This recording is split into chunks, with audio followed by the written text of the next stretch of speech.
बहुत बहुत धन्यवाद भाई संचालक महोदय। हमारे जो साथी इधर खड़े हैं, आप लोग भी थोड़ा इधर सामने आ जाइए, सामने आ जाइए। और उधर जो साथी हमारे घूम रहे हैं, उनसे भी आग्रह करूंगा कि आप लोग थोड़ा सामने आ जाइए।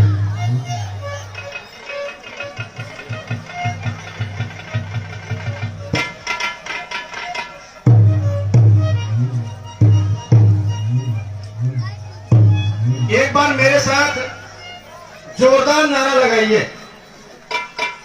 बोलो, नारा लगाइए, चाहे कि नहीं लगना चाहिए? आप लोग काफी देर से बैठे हैं, मुझे तो लग रहा है कि भूख भी लगी होगी। और मैं काफी देर से देख रहा हूं कुछ लोग सो भी रहे थे। ये तो हमारे कीर्ति भाई द्विवेदी जी ने जोरदार नारा लगवाया तो लगता है कुछ लोगों की नींद खुली। तो मेरे साथ जोरदार नारा लगाइए, भारत माता की। ए भाई, बाजा बंद करना भाई। इतना तैयार, हमारे इलाहाबाद का मुर्दा बोलते हैं तो पूरा इलाहाबाद सुनाई देता है। थोड़ा जोरदार नारा लगाइए। 2024 का लोकसभा चुनाव आपके सामने है। अब बोला, नारा प्रचंड आवाज में लगना चाहिए कि नहीं लगना चाहिए? कितने लोग हमारे समर्थन में हैं कि प्रचंड आवाज में नारा लगना चाहिए?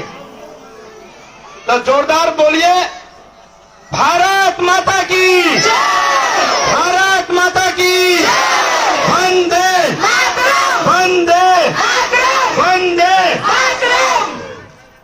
बोला, बीपी हाई हुआ कि नहीं हुआ? अच्छा, कितने लोगों का बीपी हाई हुआ? देखिए, जब हमारा आपका बीपी हाई होगा और तभी सत्ता पर चढ़ाई होगा, चढ़ाई होगा। बीपी का मतलब समझते हैं ना? बीपी का मतलब भागीदारी पार्टी। हमें लगा था नींद तो चली गई होगी। अब सम्मानित साथियों,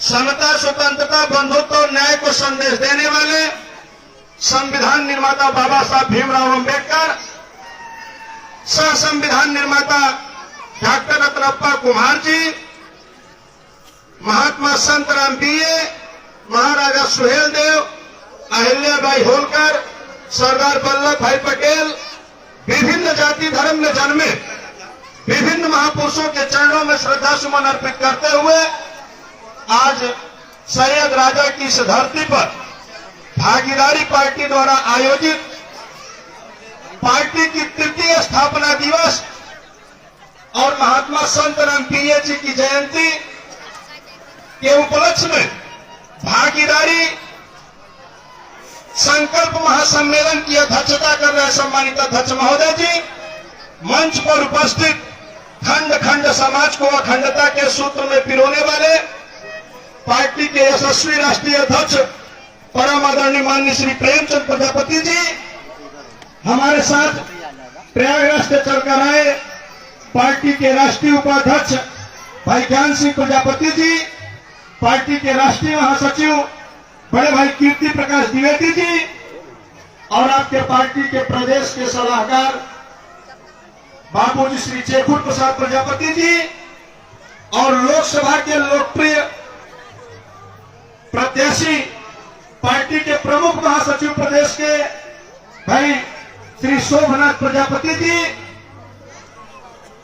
पार्टी के प्रदेश उपाध्यक्ष भाई महेश कुमार जी, प्रदेश सचिव भाई सुनील प्रजापति जी, प्रयागराज के मंडल अध्यक्ष भाई सुनील कुमार जी, जिला अध्यक्ष भाई सुरेंद्र मोहन जी, भाई रामचंद्र प्रजापति जी, भाई सोनेलाल पटेल जी और चंदौली के क्रांतिकारी जिला अध्यक्ष भाई शशिकांत प्रजापति जी, भाई मनीष नेता जी और हमारे बिरहा के गायक साथी भाई कमलाकांत प्रजापति जी और आपके इस जिले के पार्टी के जिला संरक्षक श्री दशरथ प्रजापति जी, महिला मोर्चा की मंडल अध्यक्ष श्रीमती सुमन जी, भाई मीडिया प्रभारी सुमंत जी, और चंदौली के सैयद राजा विधानसभा अध्यक्ष भाई श्रवण कुमार प्रजापति जी, मुगल सराय विधानसभा के विधानसभा अध्यक्ष भाई गुप्तेश्वर प्रसाद जी, और चकिया विधानसभा अध्यक्ष भाई प्रमोद प्रजापति जी, सकलडीहा विधानसभा अध्यक्ष बहुत ही क्रांतिकारी साथी भाई भुल्लन प्रजापति जी। नाम तो बड़ी लंबी लिस्ट है। मंच पर उपस्थित पार्टी के सभी नेतागण, हमारे गायक साथी, फैसला देने वाले जज मालिकों, मैं सभी लोगों का तहे दिल से स्वागत, वंदन, अभिनंदन करता हूं। और मैं धन्यवाद देना चाहता हूं आपके सांसद प्रत्याशी भाई शोभनाथ प्रजापति जी और पूरी चकिया चंदौली की पूरी विधानसभा टीम के सभी पदाधिकारियों को एक बार जोरदार ताली बजाइए इन लोगों के नाम पर। ये बताओ, ताली बजाओ वो रुपया लगता का? बोला रुपया लगता का? एक बार जोरदार ताली बजाइए, एक बार अपने नाम पर ताली बजाइए।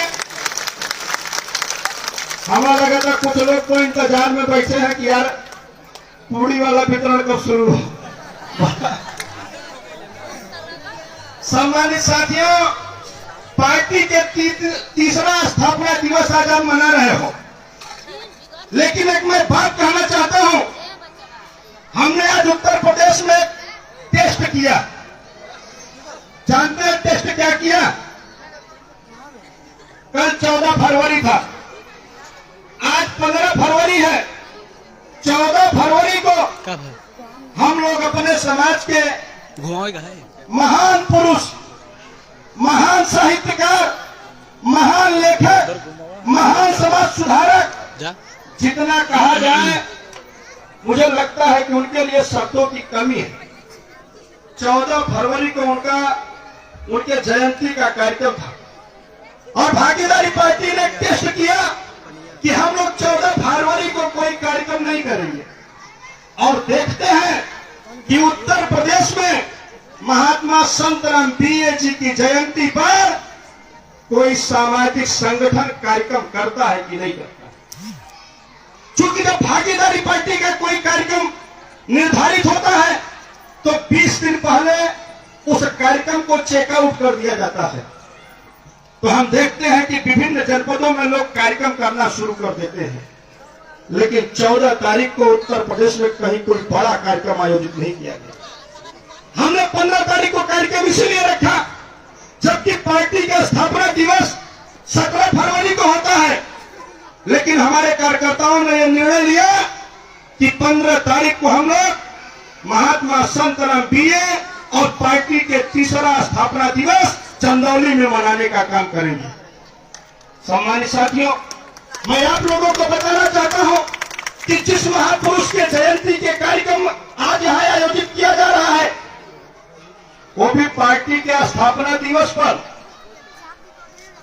महात्मा संत रामबीए, एक ऐसा महापुरुष, अद्वितीय महापुरुष, जिसका जन्म 14 फरवरी 1888 में पंजाब के बसी गांव के होशियारपुर में हुआ था। आज के 100 साल पहले पीछे चले जाइए, हमारा जन्म 20 जुलाई 1987 को हुआ था।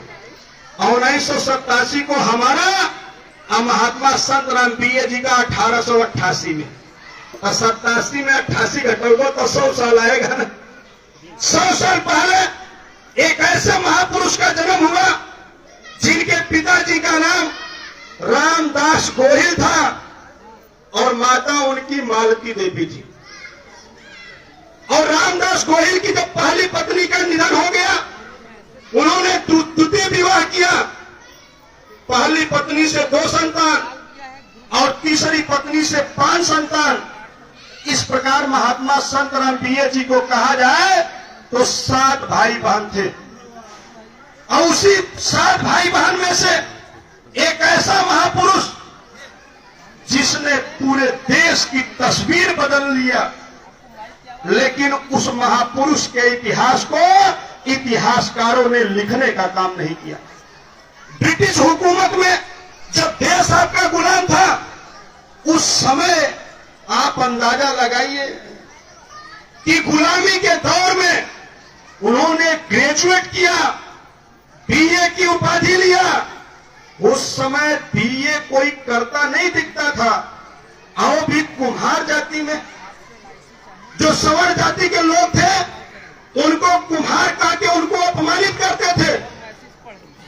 उन्होंने लगभग 250 से अधिक पुस्तकें लिखा, पत्रिकाओं का संपादन किया, निबंध, कहानी, उपन्यास, नाटक लिखा। उनकी पत्रिकाओं का, निबंधों का संपादन मुंशी प्रेमचंद जी किया करते थे। उन्होंने जाति पाति तोड़क मंडल की स्थापना किया। 1948 में जाति व्यवस्था के खिलाफ उन्होंने निरंतर लड़ने का काम किया। पूरा जीवन उन्होंने जाति व्यवस्था के खिलाफ लड़ा, क्योंकि उस समय वर्ण व्यवस्था बहुत हावी थी, कुलीन व्यवस्था थी, छुआछूत की भावना लोगों में ज्यादा पैदा हुई थी। 1919 में जब उन्होंने लाहौर में एक अधिवेशन किया, वो जाति पाति, भाई शांत हो जाए, जाति पाति व्यवस्था को नहीं मानते थे। और उस अधिवेशन में जब उन्होंने बाबा साहब B.R. अम्बेडकर जी को आमंत्रित किया, तो उस समय की जो वर्ण व्यवस्था थी, जाति व्यवस्था, सवर्ण जाति के लोगों ने आपके महापुरुष का बहुत विरोध किया कि संत राम B.A. यहां आना नहीं चाहिए। अगर वो आए, B.R. अम्बेडकर यहां आने नहीं चाहिए।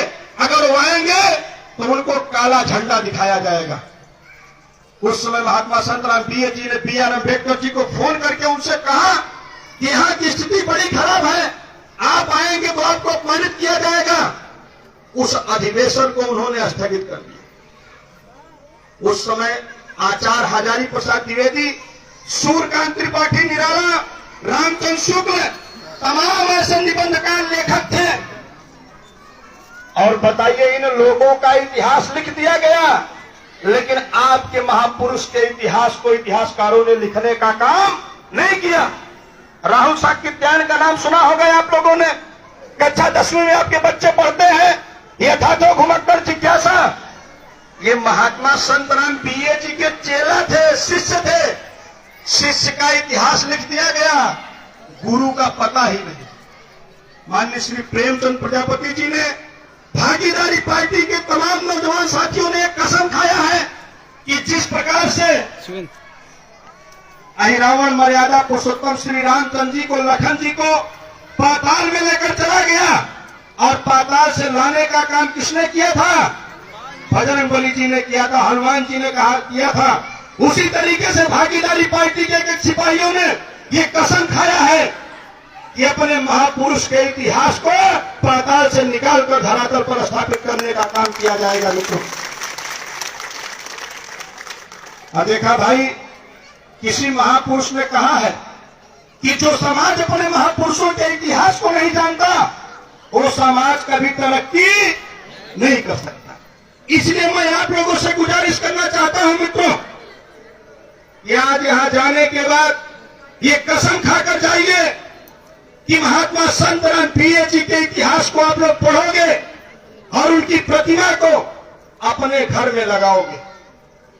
क्योंकि सबके घर में बजरंगबली जी की, शंकर जी की, मर्यादा पुरुषोत्तम श्री रामचंद्र जी की प्रतिमा तो मिल जाएगी, लेकिन आपके महापुरुष की प्रतिमा नहीं मिलेगी, जिसने पूरा जीवन समाज को समतामूलक समाज स्थापित करने के लिए अपना पूरा जीवन न्यौछावर कर दिया। ऐसे महापुरुष के इतिहास को आज जरूरत है कि हम आप घूम घूम कर उनके विचारों का प्रचार करने का काम किया जाए। बोला होना चाहिए, नहीं होना चाहिए? आज पार्टी का 3य स्थापना दिवस मनाया जा रहा है। मैं एक सवाल आप लोगों से पूछना चाहता हूं कि देश को आजाद हुए 76 साल हो गए, और 76 साल से आप लोग वोट देते चले आए हो। आप बताओ, वोट देने के बाद आप लोगों को आज तक कुछ मिला? बताइए, आप लोगों को कुछ मिला? 2024 का लोकसभा चुनाव सामने है। देश को आजाद हुए 76 साल हो गया। आजादी के 76 साल बाद भी सपा, बसपा, कांग्रेस, भाजपा, किसी दल ने आज तक कुम्हारों को लोकसभा में टिकट देने का काम नहीं किया। बताओ किसी ने किया क्या? किसी ने नहीं किया। लेकिन हमारे लोग 76 साल से, मुझे तो बड़ी तकलीफ होती है कि 76 साल से आप लोगों ने दूसरे का डंडा और झंडा लेकर चलने का काम किया, और जिसका डंडा झंडा लेकर आप लोगों ने चलने का काम किया, उन्हीं लोगों ने अपने ही डंडा से हमारे आपके लोगों को पीटने का काम किया है। बताओ किया है कि नहीं किया है? आज कहीं कोई जाति जुल्म अत्याचार उत्पीड़न हो जाए, किसी प्रजापति पाल बिंद केवट मल्लाह को कोई दबंग जाति का व्यक्ति पकड़कर 10 लाख अगर मार देता है, तो बताइए थाने में उसका मुकदमा दर्ज होता है? नहीं होता है। तब आप क्या करते हो? 10,000 रुपया जेबा में डालते हो और सोचते हो कोई छोट भैया नेता मिल जाए, हमारा मुकदमा दर्ज करवा दे। ये पीड़ा है। माननीय श्री प्रेमचंद प्रजापति जी आपको पॉलिटिकल ताकत देना चाहते हैं। बाबा साहब B.R. अम्बेडकर जी ने कहा था कि पॉलिटिकल इज द मास्टर। आपकी राजनीति वह मास्टर चाबी होती है जिससे नाला, पुलिया, खड़खड़ंजा, बिजली, पानी, सड़क, चौकड़ी, नौकरी, सारी चीजों की पूर्ति अगर होती है तो सत्ता से होती है। और वही हम आप नहीं है। आज भागीदारी पार्टी ने भारत के 12 राज्यों में संगठन खड़ा किया है। आपका पड़ोसी राज्य मध्य प्रदेश, अभी आप लोगों ने देखा कि विधानसभा चुनाव हुआ, भागीदारी पार्टी ने 23 कैंडिडेट मध्य प्रदेश में लड़ाने का काम किया। कोई पार्टी कभी कुम्हारों को टिकट नहीं देती थी, और जैसे ही हमने 23 कैंडिडेट मध्य प्रदेश में उतार दिया, समाजवादी पार्टी ने 3 प्रजापतियों को टिकट देने का काम मध्य प्रदेश में किया था।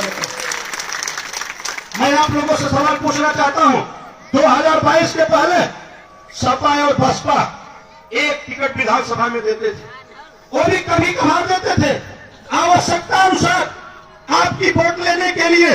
लेकिन जब से माननीय श्री प्रेमचंद प्रजापति जी ने पार्टी बनाकर हुंकार भरने का काम किया, आप लोगों ने देखा कि 2022 के विधानसभा चुनाव में यही अखिलेश यादव जी ने भागीदारी पार्टी को, माननीय श्री प्रेमचंद प्रजापति जी को धोखा देकर 3 प्रजापतियों को लड़ाने का काम किया।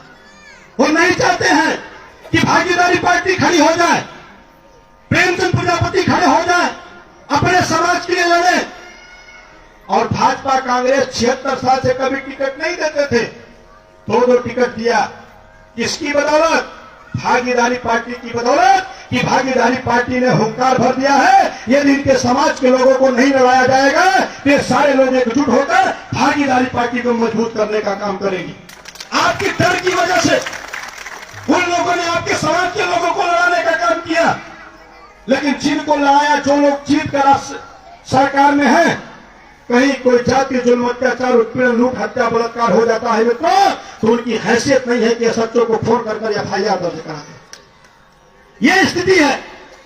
मैं आप लोगों की हिस्सेदारी के सवाल को लेकर, आपकी भागीदारी के सवाल को लेकर, कि आपके बेटा बेटी को मास्टर बाबू, डॉक्टर चपरासी, लेखपाल, सिपाही दरोगा कैसे बनाया जाए, इस सवाल को लेकर माननीय श्री प्रेमचंद प्रजापति जी लड़ने का काम कर रहे हैं। मित्रों, मैं आप लोगों से गुजारिश करना चाहता हूं, यहां हमारी माताएं बहनें बैठी हुई हैं। मुझे तो खुशी इस बात की है कि आज कम से कम बहुतायत संख्या में हमारी माताएं बहनें घर से बाहर निकल कर आई। इतिहास गवाह है कि जिस पार्टी में, जिस समाज में महिलाओं की हिस्सेदारी होती है, वो समाज और पार्टी निरंतर तरक्की करने का काम करता है। शायद आज के 76 साल पहले हमारे समाज की बहन बेटियां घर से बाहर निकलने का काम की होती, तो मैं आपको विश्वास दिलाता हूं मित्रों कि आज हमारी भी माताएं बहनें लखनऊ और दिल्ली की महापंचायत में उनकी भी हिस्सेदारी होती है। लेकिन हमारे लोग घर से निकलना नहीं चाहते हैं। सभी लोग चाहते हैं कि चंद्रशेखर भगत सिंह पैदा हो, लेकिन मेरे घर में नहीं, वो पड़ोसिया के घर में पैदा हो। हमको लड़ना न पड़े, लेकिन हमारी हिस्सेदारी मिल जाए। आप बताओ, मैं आप लोगों से सवाल पूछना चाहता हूं, इसी चंदौली लोकसभा में 1,38,000 अकेले वोट कुम्हारों की है। कितना? 1,38,000 वोट अकेले कुम्हारों की चंदौली लोकसभा में है। और आपके लोकसभा प्रत्याशी भाई शोभनाथ प्रजापति जी हैं। यहाँ जितने जनसमूह यहाँ एकत्रित हुआ है। मैं आप लोगों से सवाल पूछना चाहता हूं मित्रों कि बताओ आप 2024 का लोकसभा चुनाव है, क्या सपा बसपा कांग्रेस भाजपा किसी कुम्हार को टिकट देगी? क्या दे सकते हैं? क्या नहीं दे सकते हैं। लेकिन भागीदारी पार्टी ने शोभनाथ प्रजापति जी को चंदौली का लोकसभा प्रत्याशी बनाया है। आप बताओ 1,38,000 वोट अकेले कुम्हारों की है, तो बताओ कम से कम 1 लाख वोट मिलना चाहिए कि नहीं मिलना चाहिए? कितने लोग ऐसे हैं कि मिलना चाहिए? आई जान ल, यहां जितने लोग बैठे हैं जे दूसरे का वोट दिए, आई जान ल पूरे देश के दलित होकर यहां जाए। हम भगवान शंकर जी के पुजारी है। देखा, अगर आप लोगों ने अपने भाई के साथ धोखा किया तो ये जान लो अपने भाई के साथ नहीं, आप अपने बच्चों के भविष्य के साथ धोखा कर रहे हो। आप बच्चों के अपने भविष्य के साथ धोखा कर रहे हो। मैं तो कहता हूं जिस दिन अधिसूचना जारी होगी, मार्च के फर्स्ट वीक में अधिसूचना जारी होने जा रही है, मात्र 15 दिन समय बचा है मित्रों। अब मैं आप लोगों से गुजारिश करना चाहता हूं, जैसे ही अधिसूचना जारी होगी, ये जितने बड़का मगरमच्छ है इस सब घूमना शुरू कर देंगे और आपको दारू मुर्गा रुपया ओढ़ना पैसा कपड़ा का लालच देंगे। हम तो कहते हैं जवन दारू मुर्गा ओढ़ना लत्ता कपड़ा रुपया दे, सब ले ला, सब खा ला, कोई दिक्कत नहीं। जिस दिन मतदान हो सुबह उठिए, नहाइए खाइए मत, केवल नहाइए और अपने अपने पोलिंग स्टेशन पर जाइए। अपनी पार्टी भागीदारी पार्टी जिसका चुनाव चिन्ह फुटबॉल है, लेकिन आपकी पार्टी की इतनी ताकत बढ़ गई है कि कभी कभी चुनाव आयोग आपका सिंबल भी सरकार के दबाव में बदल सकता है। अगर सिंबल बदल देगा तो आपको सूचना दे दी जाएगी, बता दिया जाएगा। अपने अपने पोलिंग स्टेशन पर जाइए, अच्छा के अपनी पार्टी भागीदारी पार्टी पर बटन दबा कर आइए। और जब गेट पर पहुंचेंगे तो जितने मगरमच्छ दारू मुर्गा ओढ़ना लत्ता कपड़े बांटे हैं, उन्होंने मिल ही आप पूछ ही कहा भैया कहाँ, तो कह भैया वहीं, भैया कहाँ, भैया वहीं, आप वहीं जहां जानी थी वहां चली। बताओ आप वोट देते हो तो कोई देखता है क्या? मैं आपको बताना चाहता हूं, जिसको लोकसभा जिताकर आप लोगों ने भेजा है दिल्ली, सरकार उसको 1 साल में 30 लाख रुपया गरीबों को फ्री में इलाज के लिए देती है। वो सांसद चाहे तो अपने निधि से 5,000 रुपया से लेकर 10 लाख रुपया तक किसी भी गरीब को फ्री में इलाज के लिए दे सकता है।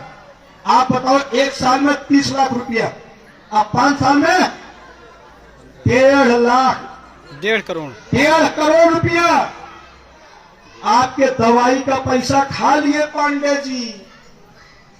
और एक सांसद के निधि में सरकार 1 साल में 250 हैंडपंप देती है कि जहां पानी की व्यवस्था नहीं है वहां हैंडपंप गड़ना चाहिए। 1 साल में 250 हैंडपंप, अब 5 साल में बोला 1250 हैंडपंप आपके पनियों को पैसा खा लिया। जो व्यक्ति आपके पानी और दवाई का पैसा खा सकता है, तो अगर चुनाव आ गया और आपने उसके दारू मुर्गा रुपया पैसा ओढ़ना लत्ता कपड़ा ले लिया, तो बोला कोई गुनाह किया क्या? बोला कोई गुनाह किया क्या? गांव में तो कहावत कहते हैं कि दारू मुर्गा बाटी चोखा कच्चा बोल और दारू मुर्गा पक्का बोल। बोला भाई सोमनाथ जी खड़े हो जा। बोला इनके पास रुपया है क्या? इनके पास रुपया नहीं है, इनको चंदा लगाकर चुनाव लड़ाइए। मानो कांशीराम जी ने चमार भाइयों से केवल 2 चीज मांगा था, क्या? 1 वोट और 1 नोट। बोला मांगा था ना, और 1 किलो अनाज। कि जहां हमारा पार्टी कार्यालय खुलेगा वहां हमारे कार्यकर्ताओं को खाने के लिए आपको 1 किलो अनाज देने की जरूरत है। और उन्होंने 1 नोट इसलिए मांगा था कि यदि मेरा भाई ने मुझे 1 नोट दे दिया, अब 1 नोट में चाहे 10 रुपया हो, चाहे 5 रुपया, चाहे 100 रुपया, ज्यादा हो तो 1000 दे दो, 500 दे दो।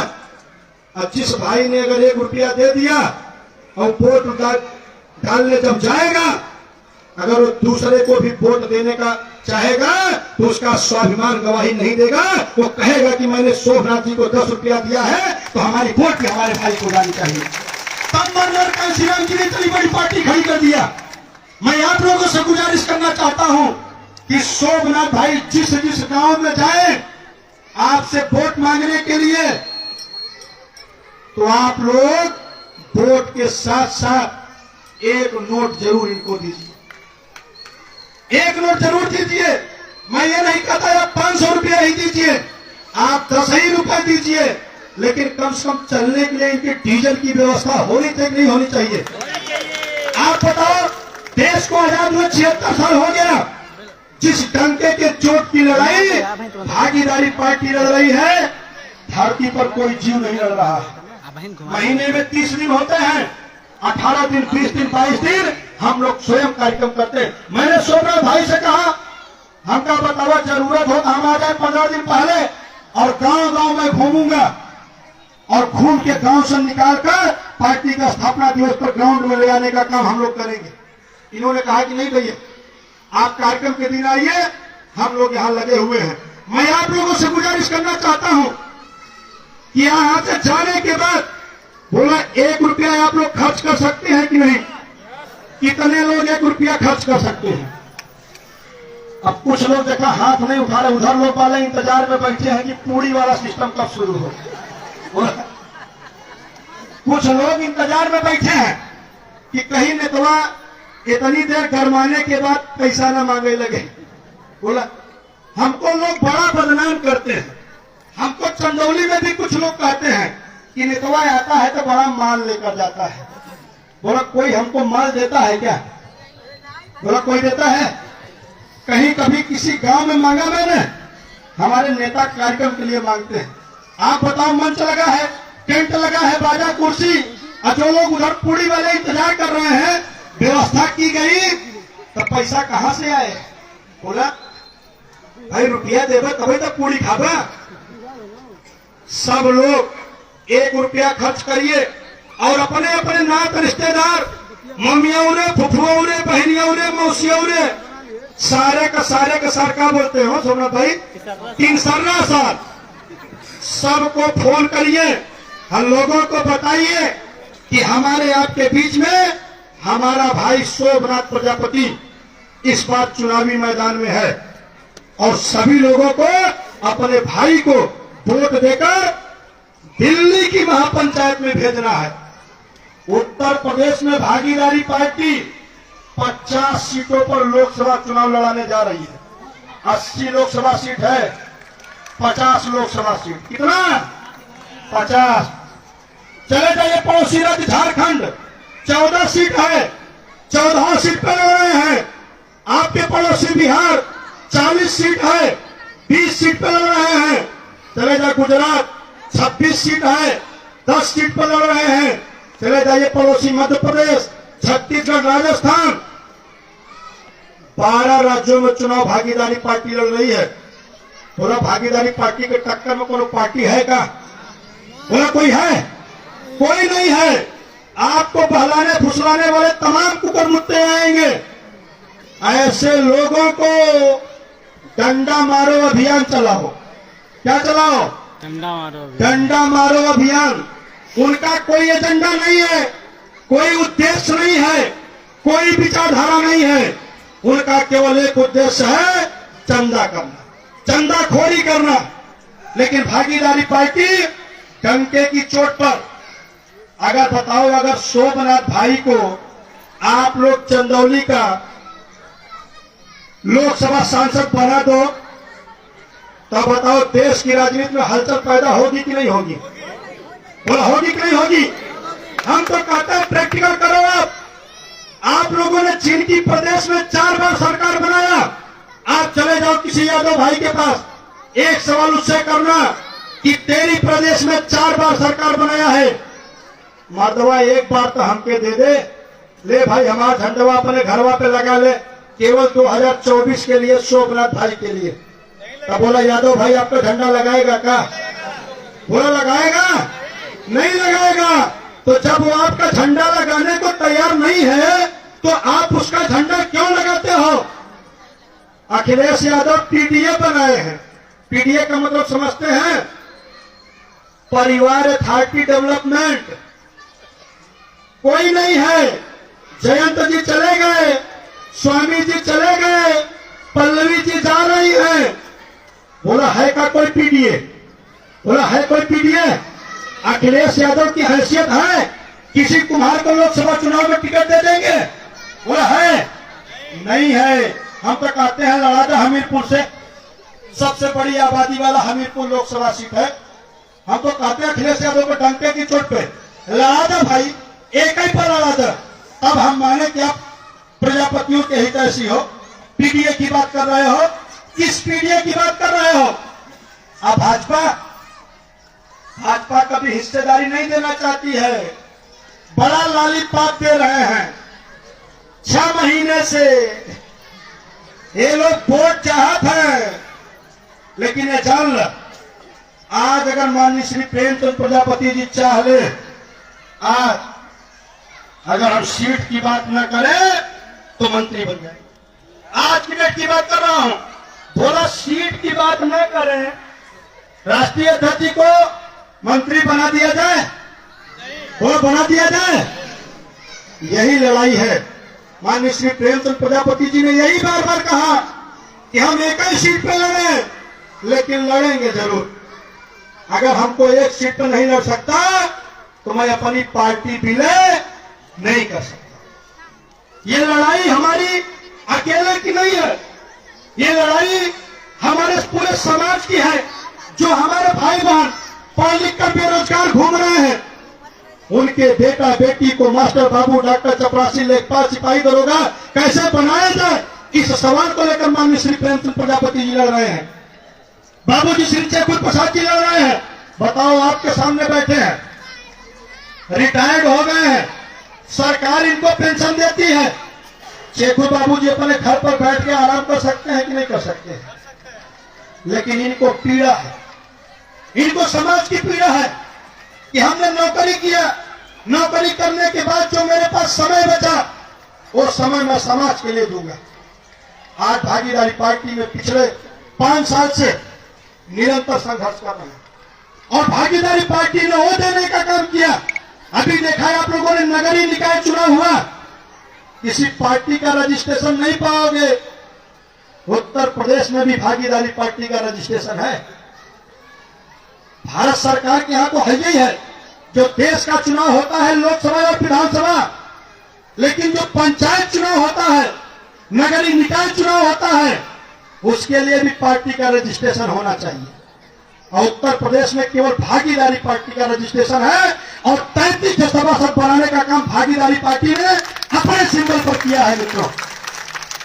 और आज किसी चंदौली से समर्थित उम्मीदवार चेयरमैन भी बनाया गया है।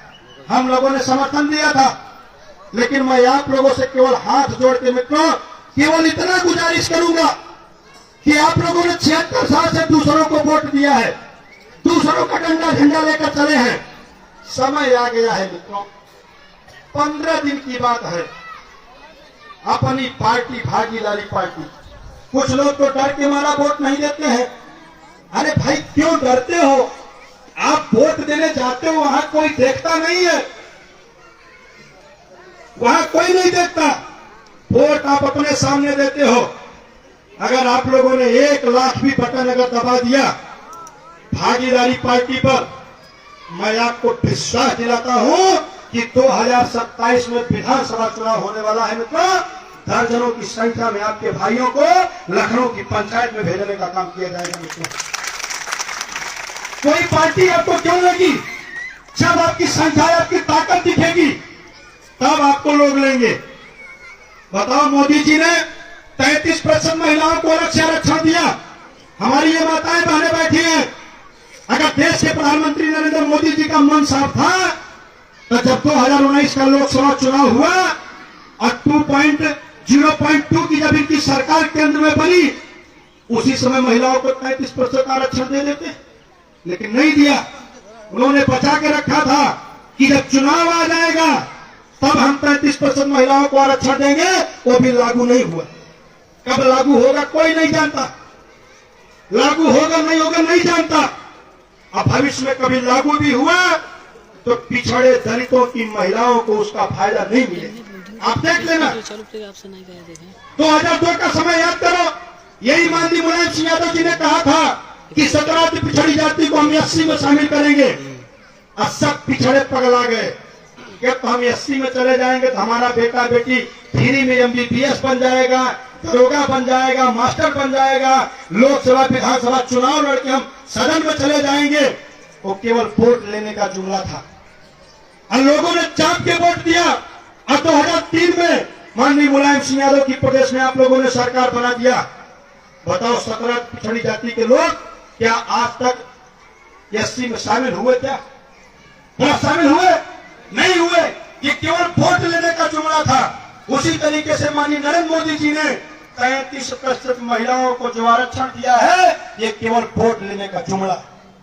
कि देश में महिलाओं की 50% आबादी है, 50% आबादी पर टाका कैसे डाला जाए, आपकी वोट लेने के लिए उन्होंने इतना बड़ा गेम किया।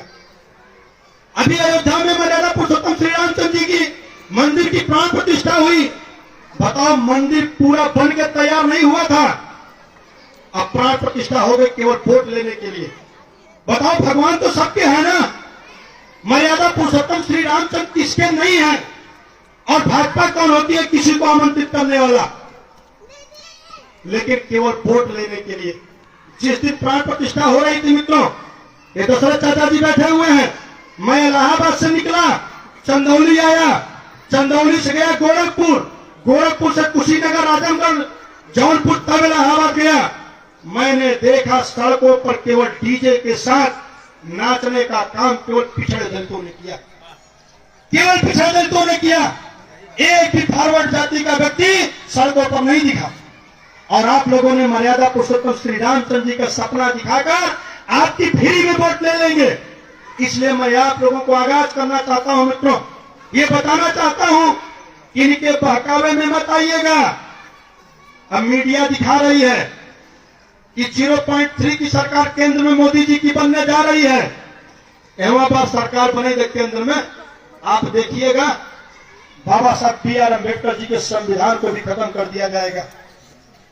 बताओ, 60,000 वैकेंसी पुलिस डिपार्टमेंट में निकली है, सामान्य जाति को 30,163 पद और 10% सामान्य जाति को आर्थिक आधार पर आरक्षण दिया है माननीय नरेंद्र मोदी जी ने। वो कहते हैं मैं पिछड़ी जाति का हूं। बताओ, सामान्य जाति के लोगों ने कभी आर्थिक आधार पर आरक्षण के लिए लड़ाई लड़ा? नहीं लड़ा। लेकिन उनको 10% अलग से आरक्षण दिया गया और उस 60,000 में से 6,245 पद EWS का है, जो आर्थिक आधार पर सामान्य जाति के लोग गरीब हैं। और पिछड़ों को 16,400 कुछ पद दिया गया, SC को 12,000 कुछ पद दिया गया और ST को 2,400 कुछ पद दिया गया है। यानी जो सामान्य जाति के लोग हैं उनको 30,268 पद और जो पिछड़ा दलित है उसको 30,163 पद। जिसकी देश में आबादी 85% वो पा रहा है 30,268 पद और जिसकी आबादी 15% वो पा रहा है 30,248 पद। और मोदी जी ने बैरियर रखा कि जो सवर्ण जाति का व्यक्ति 8 लाख रुपया सालाना कमाएगा वो गरीब है। मेरी बात ध्यान से सुनना मित्रों, जो 8 लाख रुपया सालाना कमाएगा वो गरीब है। 8 लाख का मतलब समझते हैं, एक साल में 12 महीने होता है, 12 का भाग दे दो, 12×72, 66,000 रुपया महीना जो सामान्य जाति का व्यक्ति कमाएगा वो गरीब है। उसके बच्चे को नौकरी अलग से कोटा में दी जाएगी। और जो 30,000, 35,000, 40,000 रुपया महीना पिछड़ा दलित कमाएगा वो अमीर है, वो अमीर है, उसको अलग से दी जाएगी। लेकिन भारतीय जनता पार्टी में बैठे हुए जितने भी पिछड़े जाति के नेता हैं, किसी की औकात नहीं है कि किसी के मुंह से आवाज निकल जाए कि हमारे साथ इतना बड़ा धोखा क्यों किया जा रहा है। 69,000 शिक्षक भर्ती में 5,844 पद पिछड़ों का खा लिया भाजपा ने। एक भी पिछड़ी जाति के नेता के मुंह से आवाज नहीं निकल रही है।